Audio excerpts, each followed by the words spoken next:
Welcome to Nasdaq Trade Talks. I'm Jill Malandrino, Global Markets Reporter at Nasdaq. There are multiple factors of employee management company leadership must consider before adopting a hybrid work environment model. Joining me to discuss is Janeen Gelbart, co-founder and CEO of Indiggo. Janeen, welcome to Trade Talks. It's great to have you with us. And what are some of the concerns leadership has to consider as a strategy shifting to a hybrid environment? Many employees, especially those that are not in client-facing positions, will not want to return to the office, even on the other side of COVID-19. Hi, Jill. Thanks very much for inviting me. That's great to be here. It's a big question. I would say that the immediate concerns from an employee's perspective, and the larger the organization, the harder this is to manage, is to really enable people across geographies, time zones to really be productive on the right thing. So at first, when we moved into this remote environment, obviously all of us were concerned about the well-being of our people. Are they safe? Do they have, are they okay? Can they avoid getting this virus? And then second thing is, do they have what they need to work from home? So those were kind of the first concerns. I think now everybody's shifted to how can we align, how can we ensure they're doing the right things and being productive. So Janeen, tell us what leadership waste is and the risks in leadership execution. So leadership waste is really based on the fact that leaders make or break execution on pretty much anything.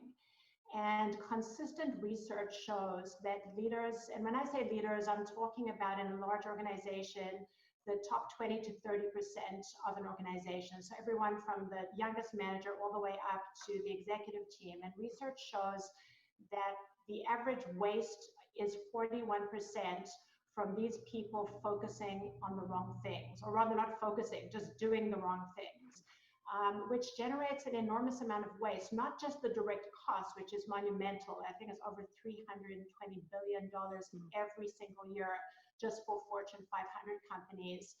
This is focusing on the wrong things. But the thing is that it's also, redirecting effort from people focusing on the right things. So the opportunity cost is pretty much incalculable as far as where this waste of time goes. And the problem is that this does lead to the majority of strategies failing, the majority of digital transformation failing, and burnout, because people are just doing too many things. So there's so many problems that kind of come into that. So what do leaders have to do to succeed in a radically different world?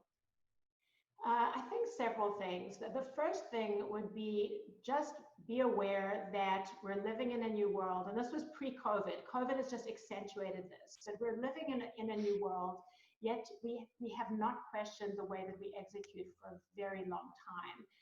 And in order to really succeed in this world, we need to focus. We need transparency, alignment, accountability, but above all, just being in agreement on what are the right things.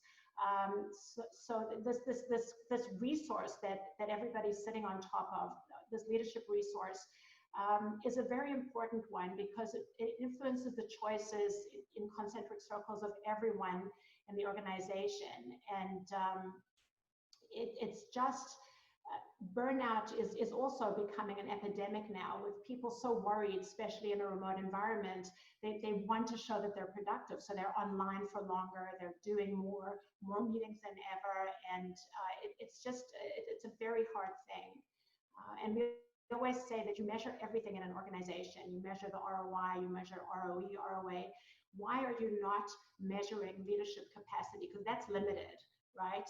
And we have to find a way to really get a better return from the immense work and effort that these people are doing. So Janeen, we know what the problem is. Let's talk about the solution. How does an integrated tech solution get a company to obtain a return on leadership? So the great thing with technology today and AI today is, for the first time ever, we can actually at scale, really make it easy for people to align and focus on the right things. So we believe there are four fundamental components. The first one is strategic clarity. Let's be clear on what the 20% of things are that are going to drive 80% of the value, because we all know the 80-20 rule, and that applies to everything, including leadership execution. So So if we can just understand that everything is not equally important all the time and clearly identify for this quarter, this month, what are the 20% of strategies that are going to generate 80% of the value, then align around those, both business units and individuals. And then just ensure that we know what to say no to, because if we know what to say yes to, we should be able to know what to say no to. So it's kind of a, it's an agreement on a new way of working.